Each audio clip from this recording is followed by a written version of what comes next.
Professor Zixandra floated above her crystal podium, her translucent form shimmering with excitement. Today was special. After months of planning, she had finally arranged for a real predator demonstration in her advanced xenobiology class. The classroom buzzed with anticipation as students from across the galaxy settled into their seats. The ethereals drifted like glowing mist near the ceiling. The Roctoids, massive silicon-based beings, took up the reinforced seats in the back. Smaller species filled the middle rows, insectoid chirpers clicking nervously, plant-like Verdians rustling their leaves, and several others. All eyes focused on the empty space at the front of the room. "Students, today we witnessed something remarkable," Zixandra announced, her voice ringing like crystal chimes. "We will observe a hunter from one of the newly discovered worlds in Sector 7.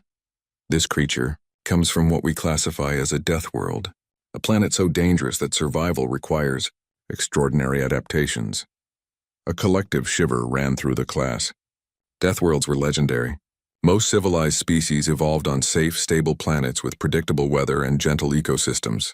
The idea of a world so hostile that it created killers fascinated and terrified them. Keth, a tall, ethereal student, raised a glowing appendage. "Professor, what kind of predator are we observing? Should we activate safety protocols?" Zixandra's form brightened with amusement. "The safety barriers are already in place, but I doubt we'll need them. This specimen is relatively small and appears quite harmless. However, appearances can deceive. The creature's homeworld, called Earth, has gravity nearly twice our station standard, and an atmosphere so corrosive it dissolves most known metals." Gasps echoed around the room. Vrex, a heavily armored Roctoid, shifted uncomfortably. "If their world is so hostile, the predator must be incredibly dangerous. What weapons does it possess? Acid spit razor claws? Toxic spines?" Before Zixandra could answer, the classroom door slid open with a soft hiss. Every student leaned forward, expecting to see some terrible beast stride into the room. Instead, a figure barely taller than most students walked through the doorway carrying a simple bag. The creature, the human, looked nothing like what they expected.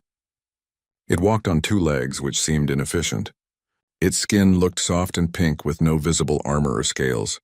Small patches of brown hair covered its head, but the rest of its body appeared completely defenseless.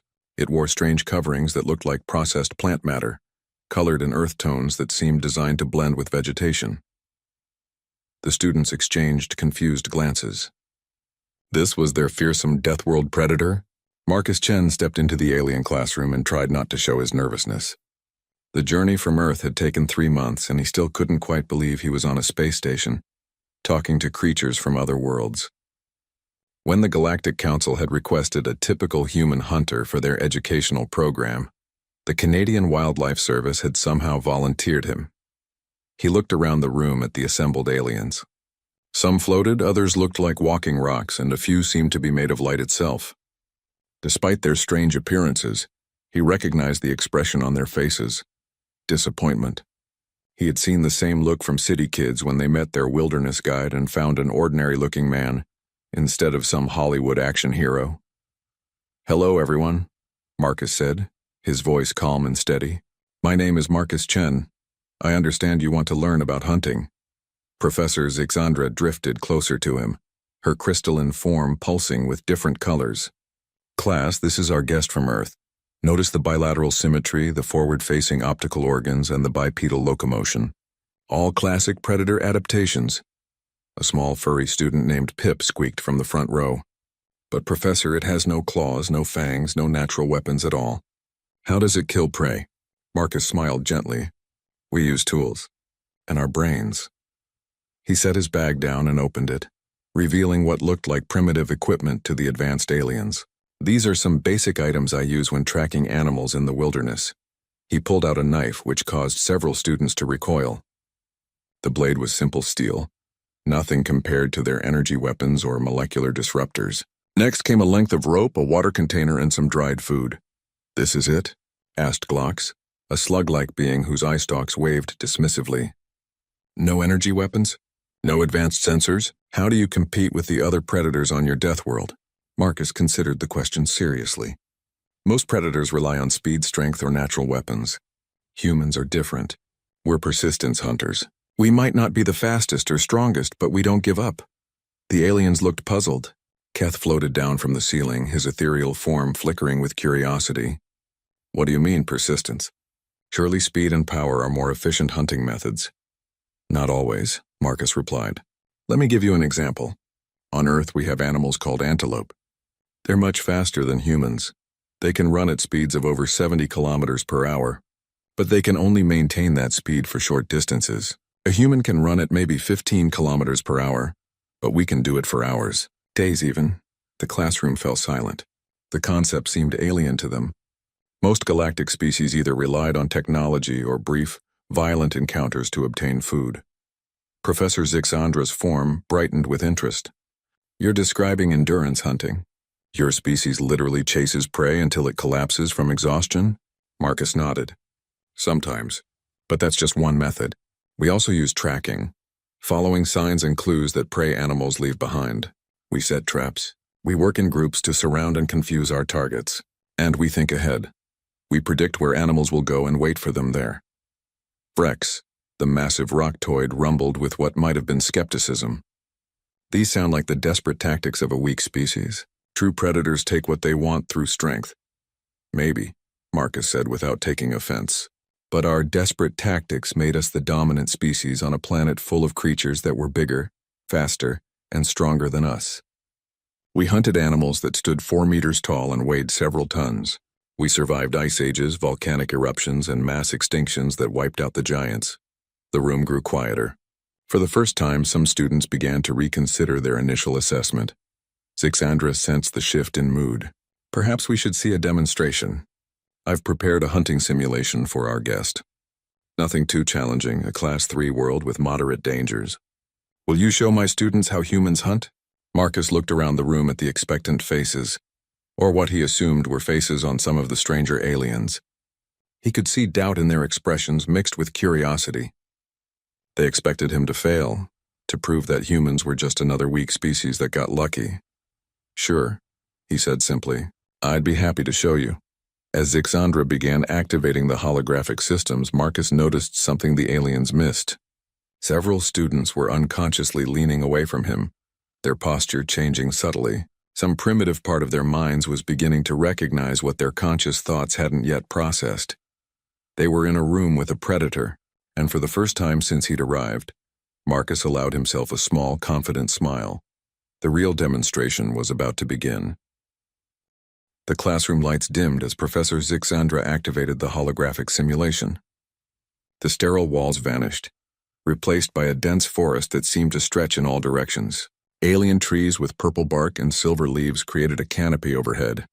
Strange bird-like creatures called out in the distance, their voices echoing through the artificial wilderness. Marcus found himself standing in what appeared to be a real forest, though he knew it was just light and energy. The simulation felt surprisingly realistic. He could smell the damp earth and feel a slight breeze on his face. Around him, the alien students watched from their seats, now invisible beyond the holographic boundaries. The target is a thornback ridge runner, Zixandra's voice announced from everywhere and nowhere, a mid-tier predator native to Kepler 442b. It stands approximately 1 meter tall, possesses excellent camouflage abilities, and has razor-sharp spines along its back. Your task is to locate and track this creature. Marcus nodded and began walking slowly through the simulated forest. The students watched with various forms of skepticism. Many had their recording devices active, expecting to document how quickly the primitive human would fail. Pip, the small furry student, whispered to her neighbor, "I don't understand. Why isn't he using any scanning equipment? How can he find anything without sensors?" Keth, the ethereal, flickered with amusement. Perhaps his species hasn't developed proper hunting technology yet. This should be educational. We'll see how primitive methods compare to civilized approaches. But Marcus wasn't thinking about technology. He was reading the environment the way humans had learned to do over millions of years. He knelt beside a tree and examined its base, running his fingers over scratches in the bark. The marks were too regular to be natural, too specific to be random. Territorial markings, he said quietly, more to himself than his audience. Something with claws has been here recently. He stood and continued forward, his eyes constantly moving. Where the aliens saw just trees and undergrowth, Marcus saw a story written in broken twigs, disturbed soil, and the subtle patterns of how plants grew. He paused near a small clearing and crouched down again. Interesting, he murmured, studying what looked like empty ground. There was a struggle here. 2 different animals, maybe 3 days ago. One was running, the other chasing.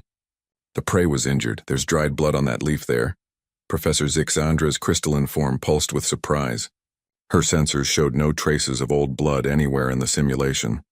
She quickly ran a diagnostic check and found the microscopic traces Marcus had somehow detected with just his eyes. Rex rumbled with growing interest. How does it know these things? There are no obvious signs. Marcus continued his slow progress through the forest. He paused frequently, sometimes touching the ground, sometimes examining plants, occasionally just standing still and listening. To the watching aliens, his behavior seemed random, almost mystical. But Marcus was building a mental map of the ecosystem around him. He identified which areas different animals preferred, where they went to drink water, and which paths they used for travel. He noted that certain birds fell silent in specific locations, suggesting the presence of predators. He observed how insects behaved differently in various parts of the forest. After 20 minutes of what looked like aimless wandering, Marcus suddenly stopped. He tilted his head, listening to sounds the aliens couldn't detect. Then he smiled. "There," he said, pointing toward a dense thicket about 50 meters away. "Your ridge runner is hiding in those bushes. It's been watching me for the last 10 minutes. The students looked where he pointed but saw nothing. Their advanced sensors detected no life signs in that area. Several began to whisper that the human was guessing or perhaps suffering from stress-induced hallucinations. Glocks, the slug-like student, extended his eye stalks dismissively. "Impossible. My bioscanners show no large life forms in that sector." "You are clearly mistaken," Marcus shrugged. "It's there. It's been paralleling my path since I entered the forest, staying about 30 meters away. It's curious about me, but cautious. The local bird calls have been tracking its movement. They go quiet when it passes underneath them, then resume after it moves on." Professor Xandra quickly checked her simulation controls. According to the program, the ridge runner should have been randomly roaming the forest. But when she traced its actual movement pattern, she discovered something unsettling. The creature had indeed been following Marcus, exactly as he described. More disturbing was the realization that the simulation's artificial intelligence was making the ridge runner act like real prey would, cautious, curious, and instinctively afraid of the strange new predator that had entered its territory. "The creature is studying him," she announced to the class, her voice uncertain. "It appears to recognize him as a potential threat." Marcus began walking slowly toward the thicket, not directly but in a wide spiral that gradually closed in. "See, I'm not charging straight at it. That would spook it into running. Instead, I'm pretending to ignore it while slowly cutting off its escape routes." The alien students watched in growing fascination as Marcus demonstrated concepts they had never considered. He used the terrain to his advantage, positioned himself downwind to avoid detection, and moved with a patience that seemed almost supernatural to creatures accustomed to quick technological solutions. "Persistence hunting isn't just about chasing prey until it gets tired," Marcus explained as he walked. "It's about thinking like your prey, understanding what it wants, where it feels safe, how it makes decisions. You become the thing it's trying to escape from, but you do it gradually, inevitably." As he spoke, the ridge runner finally broke cover. The alien creature was exactly as advertised, about 1 meter tall, covered in mottled scales that shifted color to match its surroundings, with a row of sharp spines along its back. It burst from the bushes and ran directly into the path Marcus had predicted it would take. Instead of chasing, Marcus simply sat down on a fallen log and waited. "Why isn't he pursuing?" Pip asked, confused. "The prey is escaping." "No," Marcus replied calmly. "It's running exactly where I knew it would run. There's a stream about 200 meters in that direction. It's thirsty, stressed, and it knows the terrain better than I do. So I'll let it go drink, and then I'll follow its tracks back from the water."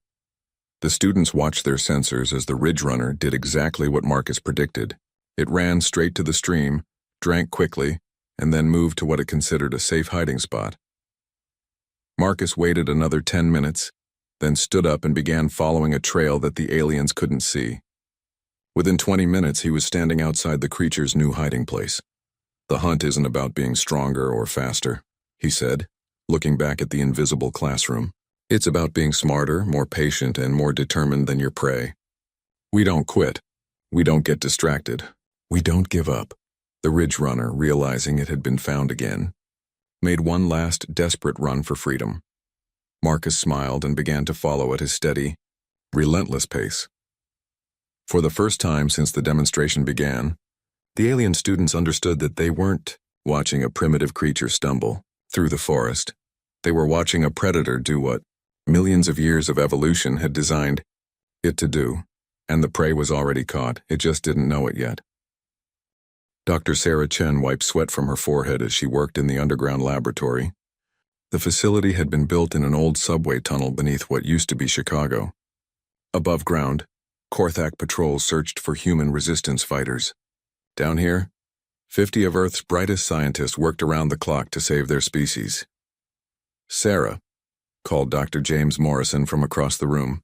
You need to see this. Sarah walked over to his workstation. On the table was a piece of Korthak armor that had been taken from a crashed enemy scout ship. Morrison had connected it to a dozen different human computers. I figured out how their shield technology works, Morrison said, his eyes bright with excitement. It's incredible, but also incredibly stupid. What do you mean? Sarah asked.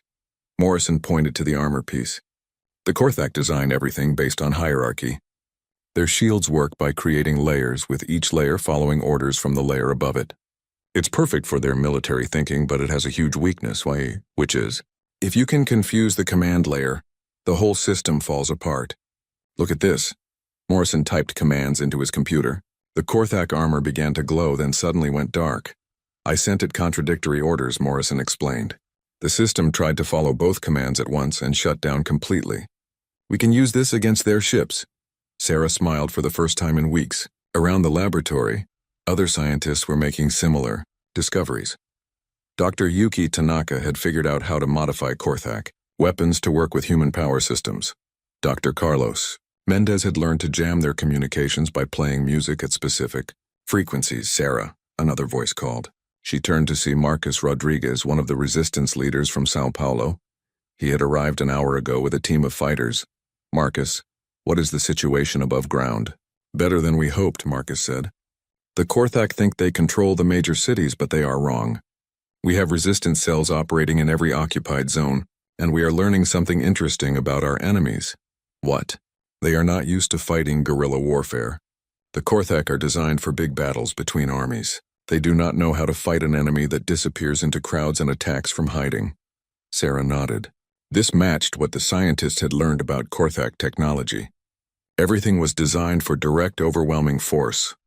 There is something else, Marcus continued.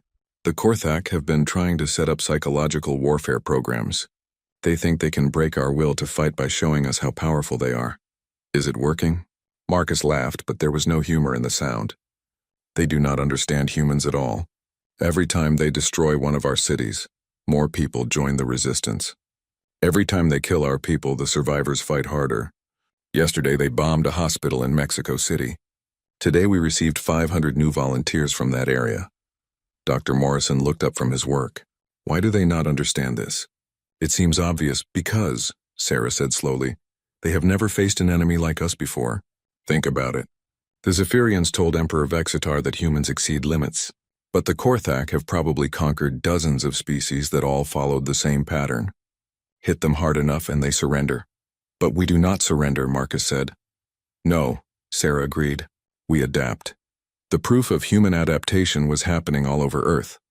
In the ruins of Tokyo, Yuki Tanaka's cousin had organized a network of children who carried messages between resistance cells. The Korthak ignored children, thinking they were harmless. They were wrong. In London, Professor Elizabeth Shaw had turned her university into a training center for hackers. Students who once played video games were now learning to break into Korthak computer systems. In only 3 weeks, they had become better at cyber warfare than species with centuries of technological advancement. In Moscow, Dr. Dmitry Volkov had made a discovery that changed everything. He found that Korthak technology was based on mathematical principles that never changed. Human technology, on the other hand, was chaotic and unpredictable. We do not need to build better technology than theirs.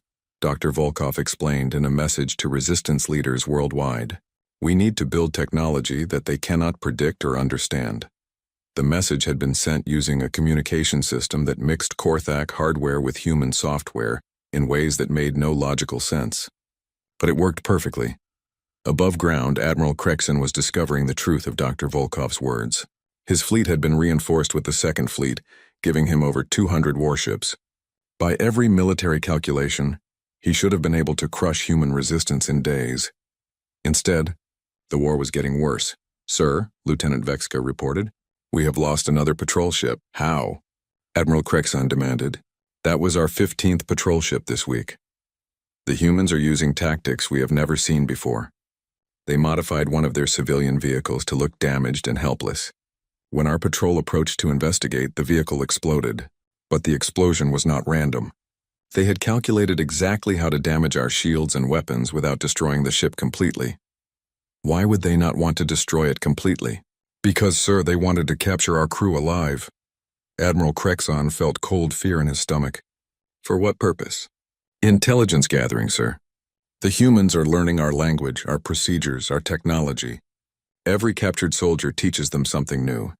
The Admiral walked to the view screen that showed Earth below. 18 months had passed since the first attack. According to every military manual in the Korthak Empire, the war should have been over long ago. Instead, the humans were getting stronger. "Sir," the communications officer called out, "we are receiving a transmission from Emperor Vextar." The Emperor's image appeared on the main screen. He looked older than Admiral Krexin remembered, and his red eyes burned with anger. "Admiral," the Emperor said, "I am sending the Third Fleet to your location. This is the largest military force our empire has ever assembled, 500 warships including our newest dreadnoughts. You will use this force to end the human resistance once and for all." "Yes, my Emperor," Admiral Krexin replied, "but I should warn you that the humans have—" "I do not want to hear about human adaptations or human tactics," the Emperor interrupted. "I want to hear that they are dead. The Third Fleet will arrive in 30 days. When it does, you will glass their entire planet if necessary." The transmission ended. Admiral Krexin stared at the blank screen. 500 ships would surely be enough to defeat any resistance, but something deep in his mind, some instinct built over centuries of warfare, whispered that the Emperor was making a mistake. On the planet below, Sarah Chen received the news about the Third Fleet from human spy networks that had infiltrated Korthak communications. She gathered the resistance leaders for an emergency meeting in the hidden laboratory. 500 ships, Marcus said, shaking his head. "That is 5 times larger than anything they have sent before.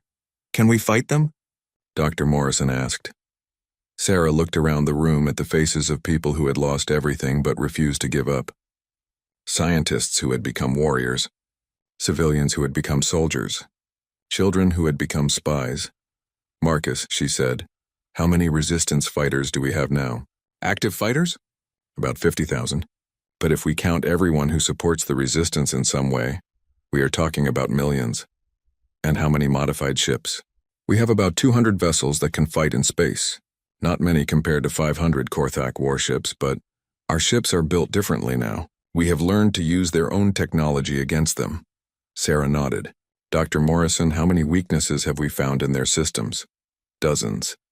Their shield harmonics, their weapon cycling patterns, their communication protocols. We understand their technology better than they do now." "Then we have a chance," Sarah said. "But only if we stop thinking like the old Earth militaries. We cannot fight them ship to ship and win.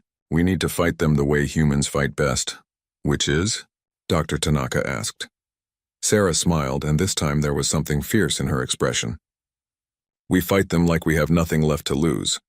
Because when humans have nothing left to lose, we become something that the universe has never seen before." 3 weeks later, Commander Elena Vasquez stood on the bridge of the modified destroyer Earth's Defiance. Around her, the crew prepared for what would probably be their last battle. Outside the ship's windows, the massive Third Fleet was approaching Earth. Elena opened a communication channel to all human ships. "This is Commander Vasquez to all Earth defense vessels. The enemy thinks 500 ships is enough to defeat us. They think we will be frightened by their numbers. They think we will surrender when we see their power." She paused, looking out at the approaching enemy fleet. "They still do not understand what they are fighting. We are not just defending our planet. We are defending the idea that some things are worth dying for. We are defending the idea that no one has the right to destroy someone else's home.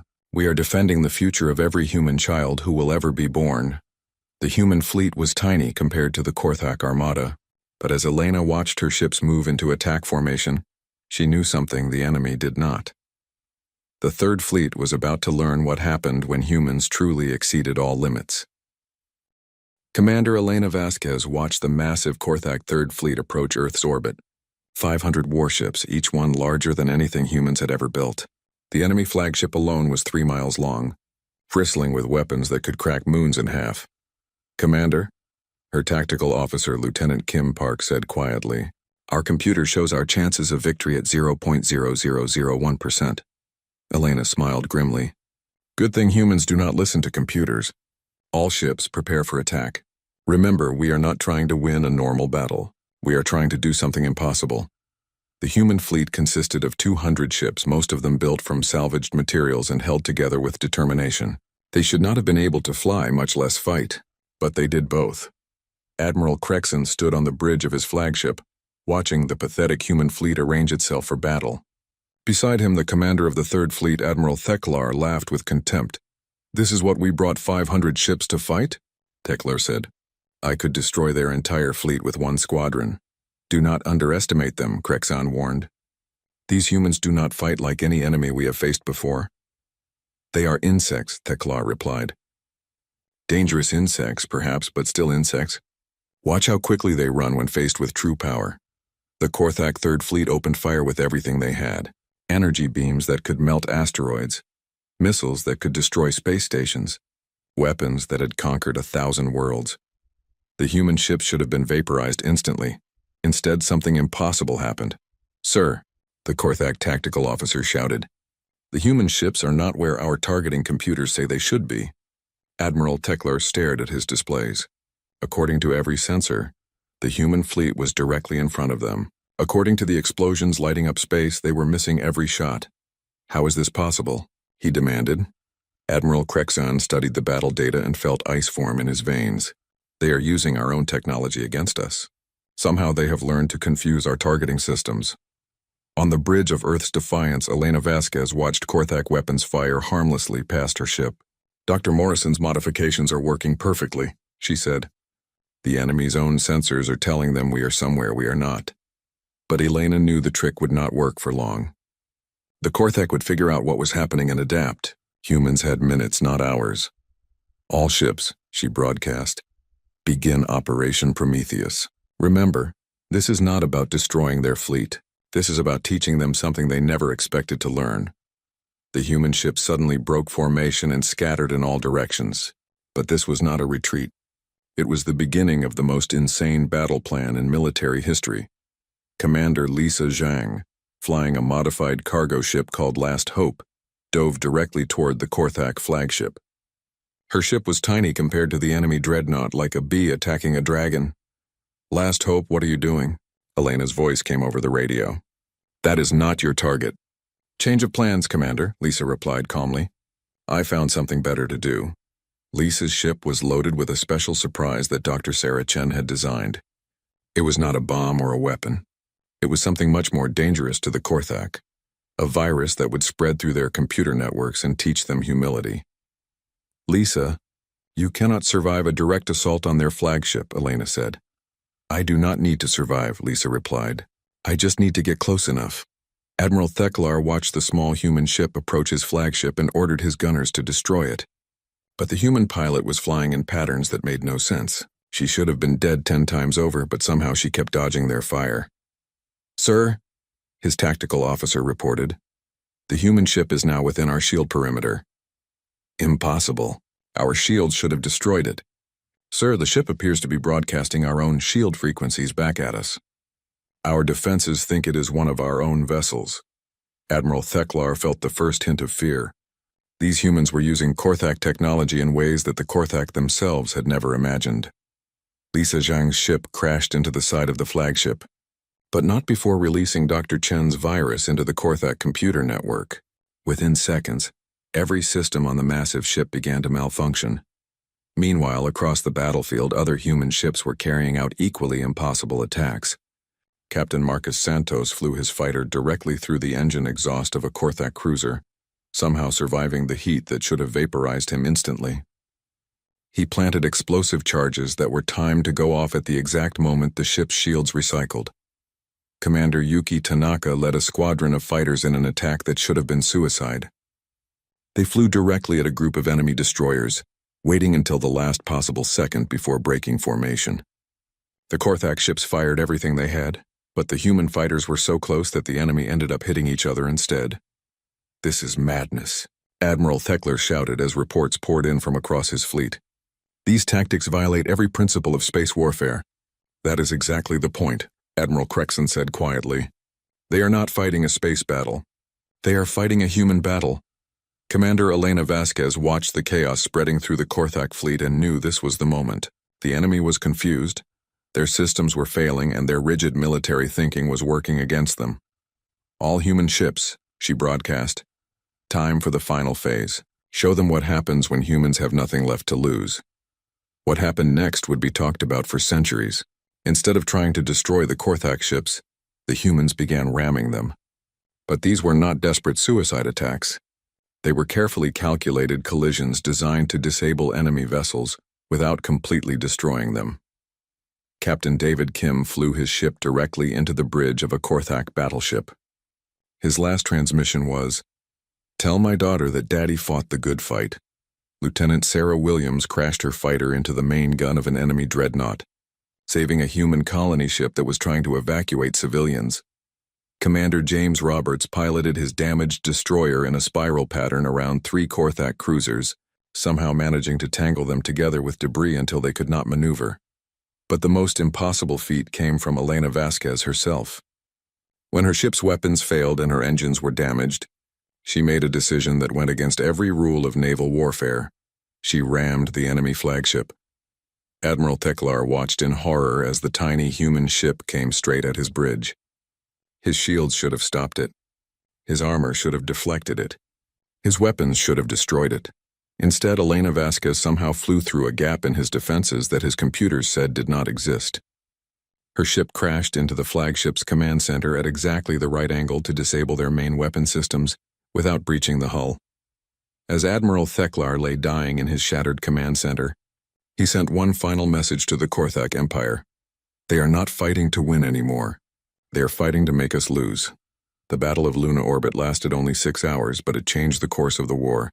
The mighty Korthak Third Fleet, the largest military force in their empire's history, had been defeated by a ragtag collection of human ships held together with spare parts and desperation. But more than that, something had broken in the Korthak military mindset. For the first time in their history, they had faced an enemy that simply refused to follow the rules. On the surface of Earth, resistance cells launched Operation Prometheus, a coordinated global uprising that had been planned for months. Using captured Korthak equipment modified with human ingenuity, resistance fighters struck simultaneously across every continent. In New York, teenage hackers took control of Korthak patrol ships and turned their weapons against their own forces. In London, university students used modified alien communicators to spread false orders throughout the enemy command structure. In Tokyo, children too young to fight instead acted as spotters, marking targets for human weapons that fired from impossible angles. The Korthak ground forces, bred for conquest but not for the grinding, relentless warfare that humans excelled at, began to break. Their officers reported something that had never appeared in any military manual. Enemy civilians who laughed while being tortured, soldiers who sang while dying, and children who treated war like a game they were determined to win. Admiral Crexon, floating in an escape pod from his destroyed flagship, watched Earth through a small porthole. The planet below was covered in explosions and fire, but somehow he knew the humans were winning. His final report to Emperor Vextar was simple. "The humans have exceeded every limit we thought existed. They have turned our strength against us, our logic against us, and our very nature against us. We cannot defeat them because they refuse to be defeated." The message never reached the Emperor. 3 days after the Battle of Luna Orbit, human resistance fighters captured the Korthak communication relay station and began broadcasting their own message across the galaxy. "This is Dr. Sarah Chen of Earth," the message began. "To any Korthak forces receiving this transmission, the war is over. Your fleets are destroyed, your ground forces are in retreat, and your empire is broken. We offer you one chance for peace. Surrender now, and we will treat you with the mercy you never showed." Emperor Vextar stood in the ruins of his crystal throne room on Dominax Prime. The once magnificent palace was now filled with broken glass and fallen pillars. Reports from across his empire told the same story: complete and total defeat. The Third Fleet was destroyed. The Second Fleet was scattered. His ground forces on Earth had either surrendered or gone into hiding. In less than 2 years, the mighty Korthak Empire had been brought to its knees by a single planet of creatures that should not have been able to threaten a single ship. "My Emperor," General Krexon said quietly. The old soldier had somehow survived the destruction of his flagship and made it back to the capital. "We are receiving another transmission from the humans." Vextar nodded slowly. "Put it through." The holographic image of Dr. Sarah Chen appeared in the center of the ruined throne room. She looked tired but determined, and her eyes held something the Emperor had never seen in a conquered species: pity. "Emperor Vextar," she said. "This is Dr. Sarah Chen, speaking for the United Earth Resistance. Your empire has been defeated. Your fleets are destroyed. Your armies have surrendered. The war is over." The Emperor said nothing, waiting for the demands that always came after defeat. Tribute, slavery, the usual terms of conquest. Instead, Dr. Chen said something that made no sense. "We offer you peace." "What?" the Emperor said aloud, forgetting that this was just a recording. Dr. Chen continued. "We know that your culture is built on strength and conquest. We know that defeat is something your people have never experienced, but we also know that your soldiers fought bravely, even when facing impossible odds. We respect that courage." The recording paused, and Dr. Chen seemed to look directly at the Emperor. "We could destroy your remaining worlds. We could enslave your people. We could make you pay for every human life lost in this war. But we will not do these things. Instead, we offer you something that your empire has never offered its enemies: the chance to start over." Emperor Vextar stared at the recording in shock. "This makes no sense," he said to General Krexon. "Why would they not destroy us completely? It is what we would do." "My Emperor," Krexon said slowly, "perhaps that is exactly why they are different from us." The recording continued. "Our terms are simple. Your empire will withdraw from all conquered worlds and allow those species to govern themselves. You will disarm your military fleets and use them only for defense. You will open trade relations with Earth and other worlds. And in return, we will help you rebuild your civilization into something better than what it was." The Emperor felt something he had never experienced before: confusion about the very nature of power. "Help us rebuild? Why would the victors help the defeated?" Dr. Chen's recorded image smiled, and there was sadness in her expression. "Because, Emperor Vextar, that is what humans do. We exceed limits, remember? Even the limits of revenge and hatred." The recording ended, leaving the Emperor alone with his thoughts. For 3 days he did not speak to anyone. He walked through the ruins of his palace, thinking about the warning the Zephyrians had given him so long ago. On the 4th day, the Zephyrians returned. "We told you," the lead Zephyrian said without preamble. "We warned you that humans exceed limits. You chose not to listen." Emperor Vextar looked at the ancient beings with new eyes. "You knew this would happen." "We knew it was possible," the Zephyrian replied. "But we also knew that your people needed to learn this lesson. Some knowledge can only come through experience." "What are the humans?" the Emperor asked. "What makes them so different from every other species in the galaxy?" The Zephyrian seemed to shimmer, its form becoming more solid. "Emperor Vexitar, we are what you might call gardeners. For millions of years, we have watched civilizations grow and develop. Most species follow predictable patterns. They grow strong, they conquer others, they become corrupt, they fall. The cycle repeats endlessly. But humans are different. Humans are something new. They have the capacity to exceed not just their own limitations, but the limitations of what most species believe is possible. They can choose mercy when logic demands revenge. They can find hope where there should be only despair. They can see enemies as future friends." The Emperor was quiet for a long moment. "And this makes them dangerous?" "No," the Zephyrian said. "This makes them evolution in action. They are becoming something that the galaxy has never seen before. a species that grows stronger through cooperation rather than conquest. 6 months later, Ambassador Helena Vasquez walked through the rebuilt gardens of Dominax Prime. She was the same Elena Vasquez who had rammed her ship into the Korthak flagship, but she now carried the title of Earth's first ambassador to the former Korthak Empire. Beside her walked Thekika, a young Korthak who had never known war. Thekika was learning to speak human languages and asking endless questions about Earth culture. "Ambassador Helena," Thekika said in carefully practiced English, "why did your people choose to help us instead of destroying us?" Helena smiled. "Because destruction is easy, Thekika. Building something better is hard. Humans like doing hard things." They stopped at a fountain where human and Korthak children were playing together. The children had created a new game that combined human creativity with Korthak discipline, and they were all laughing. "Your people exceed limits," Thekika said, using a phrase that had become common among the younger Korthak. "Even the limits of what victory should mean." "Maybe," Helena said. "Or maybe we just refuse to accept that any limit is really final." In the distance, ships bearing both human and Korthak crews were preparing to depart for distant galaxies. These were not warships, but exploration vessels designed to seek out new worlds and new civilizations. The ships carried the greatest human trait into the cosmos, the belief that tomorrow could always be better than today. Dr. Sarah Chen, now serving as Director of Interspecies Relations, stood on the observation deck of the Joint Research Station orbiting Earth. Through the windows, she could see Korthak and human scientists working together on projects that neither species could have imagined alone.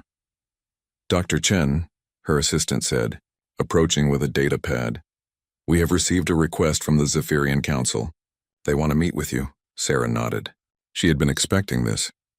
The meeting took place in neutral space aboard a station that seemed to be made of crystallized light.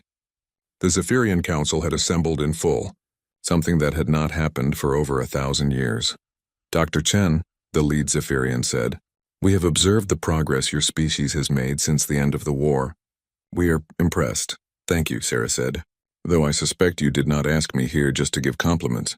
You are correct. We have a question for you. Your species has exceeded every limit we thought existed. You have turned enemies into allies, conquest into cooperation, war into peace. Our question is simple: what will you do next?" Sarah looked out through the station's transparent walls at the stars beyond. Somewhere out there were civilizations that had never heard of humans or Korthak or Zephyrians. Somewhere out there were species still trapped in the old cycles of conquest and defeat. "We will exceed the next limit," she said simply, "whatever that turns out to be." The Zephyrian was quiet for a long moment. Then it made a sound that might have been laughter. "Dr. Chen, your species continues to surprise us. We have one final gift for you." The space around the station filled with light, and suddenly Sarah could see across vast distances. She saw galaxies filled with civilizations, species that had grown old and tired, empires that ruled through fear, worlds that had forgotten how to hope. "This is the greater galaxy," the Zephyrian explained. "Beyond your local region are countless species that need what humans can offer. They need to learn that limits can be exceeded, that enemies can become friends, that there is always a better way." Sarah felt a familiar sensation, the feeling she had experienced when facing the impossible odds against the Korthak Empire. It was the feeling of standing at the edge of a cliff and choosing to jump anyway, trusting that somehow she would learn to fly on the way down. "You're asking us to help the entire galaxy? We are asking you to be what you have always been," the Zephyrian said. "We are asking you to exceed limits that no one else believes can be exceeded." Sarah smiled. "When do we start?" 1 year later, the first joint human Korthak expedition departed for the Andromeda Galaxy. The fleet was led by former enemies who had become friends, carrying a message of hope to civilizations that had never imagined such a thing was possible. As their ships disappeared into the void between galaxies, a Zephyrian observer updated its records for the final time. Species assessment, humans, evolution continuing beyond all predictions. Limits successfully exceeded, physical, mental, emotional, moral, and philosophical. Current status, teaching the galaxy that no limit is truly final. Recommendation, continue observation from respectful distance. These ones may exceed our ability to understand them. The observer paused, then added one final note. Personal observation. Watching humans exceed limits has taught this observer something new about the nature of existence itself. Perhaps the greatest limit they have exceeded is the limit on what is possible for life in this universe.